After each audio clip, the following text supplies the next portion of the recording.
بسم اللہ الرحمن الرحیم ان الذین کفروا سواء علیہم اانذرتہم ام لم تنذرہم لا یؤمنون۔ کافروں کو آپ کا ڈرانا یا نہ ڈرانا برابر ہے، یہ لوگ ایمان نہ لائیں گے۔ نبی اکرم صلی اللہ علیہ وسلم کی شدید خواہش تھی کہ سب مسلمان ہو جائیں، اور اسی حساب سے آپ صلی اللہ علیہ وسلم کوشش فرماتے،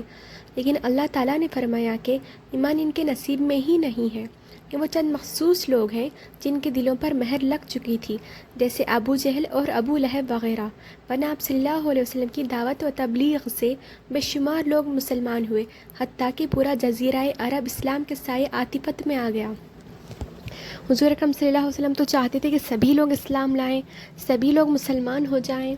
لیکن اب کچھ ایسے لوگ تھے جن پر اللہ تعالیٰ کی مہر لگ چکی تھی، جیسے ابو جہل اور ابو لہب۔ یہ لوگ اپنی یزید انا اور کفر میں اتنا عادی ہو چکے تھے کہ وہ لوگ اللہ کا حق دیکھنے سے ہی قاصر تھے، اور اگر سچ کہیں تو وہ لوگ دیکھنا بھی نہیں چاہتے تھے اللہ کا حق۔ اللہ تعالیٰ نے کئی سارے دلائل پیش کیے، حضور اکرم صلی اللہ علیہ وسلم نے کئی طرح سے، ہر طرح ممکنہ طریقے سے انہیں تبلیغ کی، دعوت دی، سمجھایا، پر وہ نہ مانے، کیونکہ وہ لوگ اپنی ضد پہ اڑے ہوئے تھے۔ اور اللہ تعالیٰ فرما رہا ہے کہ انہیں ڈرانا اور نہ ڈرانا دونوں برابر ہیں، کیونکہ ان کے دلوں پر مہر لگ چکی ہے۔ ختم اللہ علی قلوبہم وعلی سمعہم وعلی ابصارہم غشاوۃ ولہم عذاب عظیم۔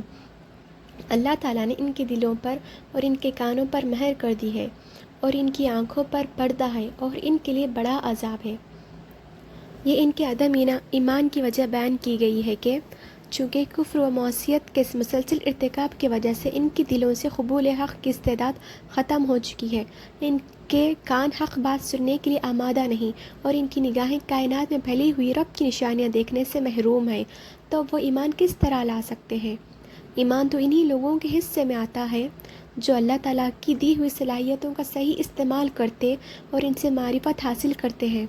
اس کے برعکس لوگ تو اس حدیث کا مصداق ہیں جس میں بیان کیا گیا ہے کہ مومن جب گناہ کر بیٹھتا ہے تو اس کے دل میں ایک سیاہ نقطہ پڑ جاتا ہے، اگر وہ توبہ کر کے گناہ سے باز آ جاتا ہے تو اس کا دل پہلے کی طرح صاف شفاف ہو جاتا ہے، اور اگر وہ توبہ کے بجائے گناہ پر گناہ کرتا جاتا ہے تو وہ نقطۂ سیاہ پھیل کر اس کے پورے دل پر چھا جاتا ہے۔ نبی اکرم صلی اللہ علیہ وسلم نے فرمایا، یہی وہ زنگ ہے جسے اللہ تعالیٰ نے بیان فرمایا ہے سورہ المطففین آیت نمبر 14۔ ان کے کرتوتوں کی وجہ سے ان کے دلوں پر زنگ چڑھ گیا ہے۔ اسی کیفیت کو قرآن نے ختم مہر لگ جانے سے تعبیر فرمایا ہے، جو ان کے مسلسل بدعمالیوں کا نتیجہ ہے۔ یعنی وہ لوگ ایمان اس لیے نہیں لا رہے ہیں کیونکہ ان کا دل کفر و معصیت میں ڈوب چکا ہے۔ ظاہر سی بات ہے، اگر لوہے پر تھوڑا سا زنگ ہو اور تو ہم اس سے مٹا کے اس لوہے کو کام میں لا سکتے ہیں، لیکن اگر لوہا مکمل طور پر زنگ آلود ہو چکا ہو تو اس لوہے کا کوئی فائدہ نہیں ہوتا، اس لوہا بیکار ہو چکا ہوتا ہے۔ اسی طرح جب ہم ایک گناہ کرتے ہیں تو دل پر ایک سیاہ نقطہ ہوتا ہے، لیکن اگر ہم مسلسل گناہ کرتے جائیں تو دل ان سیاہ نقطوں سے بھر جاتے ہیں، یعنی دل میں کفر و معصیت بھر چکی ہوتی ہے۔ تب ہمارے نیک عمل کا بھی ہمارے دل پر کوئی اثر نہیں ہوتا، نہ اچھے باتوں کا اثر ہوتا ہے، نہ اچھے حقائق اور دلائل کا ہمارے دل پہ اثر ہوتا ہے۔ یہی ان کافروں کا انجام تھا۔ جب موسیٰ علیہ السلام بھی فرعون کے پاس حق و دلائل لے کے گئے، اللہ کا پیغام لے کے گئے، تب اس نے بھی انکار کیا تھا، کیونکہ کفر و معصیت کی وجہ سے، غرور اور انا کی وجہ سے اس کا دل بھی گناہوں میں ڈوب چکا تھا، اس کا دل بھی حساس سے ختم ہو چکا تھا، اس کے دل میں اب حساس کی کوئی چیز باقی نہیں رہی تھی، نہ وہ حق محسوس کر سکتا تھا، نہ وہ حق پہچان سکتا تھا، اس کے کان بہرے ہو چکے تھے اور آنکھ اللہ کا حق دیکھنے سے محروم ہو چکی تھیں۔